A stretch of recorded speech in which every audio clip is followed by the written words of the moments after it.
We've got a disturbing instance of a death thanks to the police once again. This one disturbingly similar to the events that led to George Floyd's death at the hands of police last year. This is a 30-year-old Northern California man who had been undergoing a mental health episode. His name is Angelo Quinto. He had been suffering apparently from anxiety, depression, and paranoia for a few months when his sister called police to their home on December 23rd of last year because she feared he would hurt their mother thanks to the mental episode that he was having. Before police arrived, Quinto's mother had been holding him to her chest with her hands clasped around his back for a few minutes, and quote, he had already started to calm down, their lawyer said. When two officers from the Antioch Police Department arrived, Burris said, this is their lawyer, they had made no attempt to understand the situation and instead immediately grabbed Quinto from his mother's arms. He lost consciousness and was taken to a local hospital after this incident, and he was pronounced dead 3 days later. So we're gonna give you more details on this, including the connections to George Floyd. First, here is a statement from the mother. He put him down and he said, please don't kill me, please don't kill me. It was 2 days before Christmas and Angelo Quinto was acting unusual. The former Navy sailor had been having recent episodes of paranoia and was holding on to his mother Cassandra and his sister, telling them not to leave him. He was hugging me like this, and I'm short, so it's here.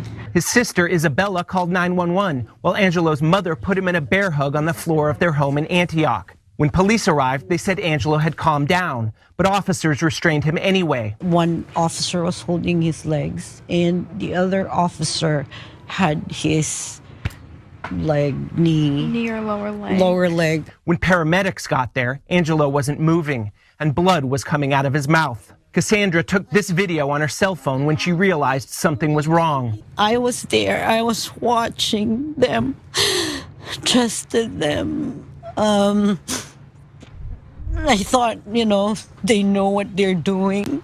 And that is sad, especially to have that faith and that trust, knowing that this sort of incident, how many times have we seen this play out? I mean, look, we don't always see it play out so similarly to George Floyd, where a cop apparently decided that kneeling on someone's neck for multiple minutes was a good thing to do. But when someone is having some sort of mental health episode and you call the cops, this is not the first time that this has happened where the person ends up dying. In this case, they weren't shot, although that happens too. It is just so dangerous in certain situations to call the cops to come help you. Yeah, and this is why you must defund the police.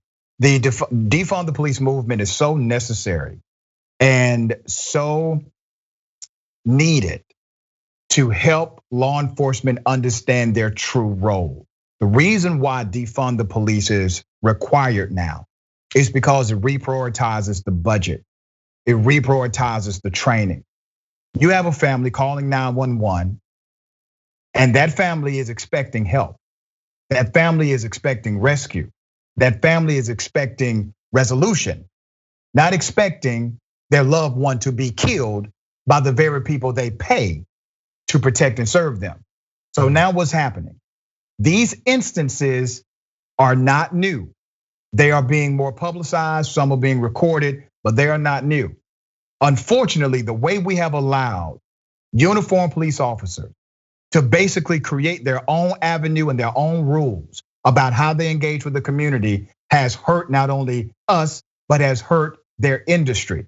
And it's going to take a real refocusing of what we believe law enforcement should be in the United States to make it change. Right now, you have an us and them mentality as it relates to black and brown people and the police especially. And if you are black or brown and you call 911, I know this because I'm a black man.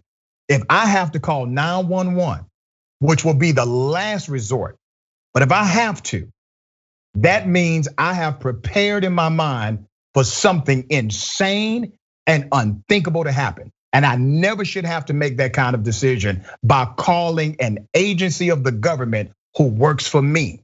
I pay their salary as a taxpayer. You pay their salary as a taxpayer. You should never be afraid of them. And if your city is bragging about hiring more cops, they're already failing you.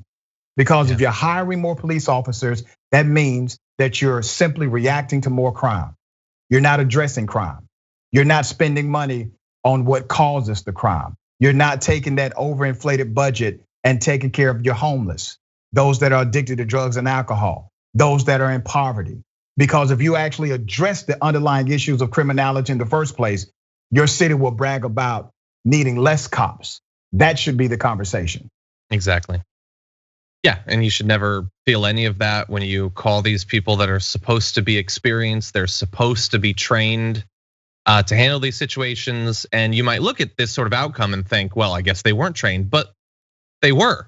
They used the training they got, and the training they got is to brutalize people, to assume that everyone is a constant lethal threat to them, regardless of the absence of weapons or anything like that.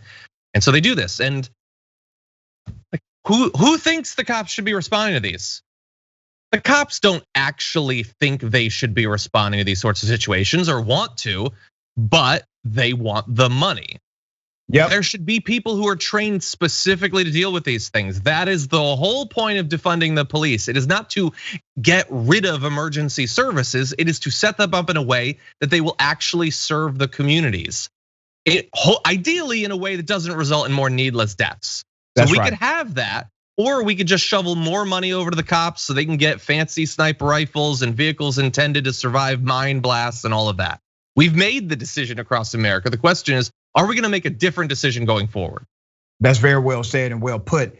There's a city councilman in Atlanta named Antonio Brown. Check him out when you get a moment. Antonio Brown presented legislation a few weeks ago that would actually create another division of the police department. And this division would only handle calls like you just heard. They will be specially trained to handle those types of community calls. They are not trained to kill anybody, but they will be trained to handle that. Now, that means that a certain portion of the budget would have to come out and get reallocated to this new division. So what did the state of Georgia do? The state of Georgia has presented legislation to make it illegal to decrease a city or county's police budget by 5% or more. That's their response to this.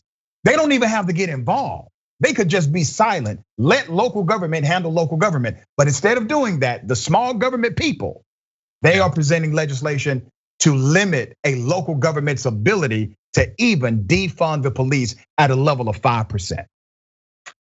Which is, I mean, we know what it actually represents, but at the bare minimum it represents, we cannot conceive of and we're not working towards a society that will ever need less police, that will ever be truly safer.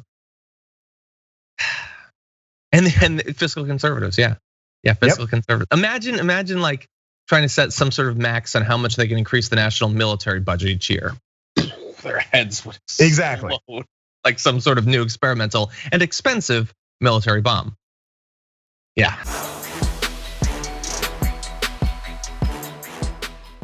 For more political news breakdowns, interviews, stories of activism, and me trying my hardest to care about the occasional big celebrity news story, subscribe to our YouTube channel at youtube.com/thedamagereport. And you can ring the bell wherever it is so you don't miss anything.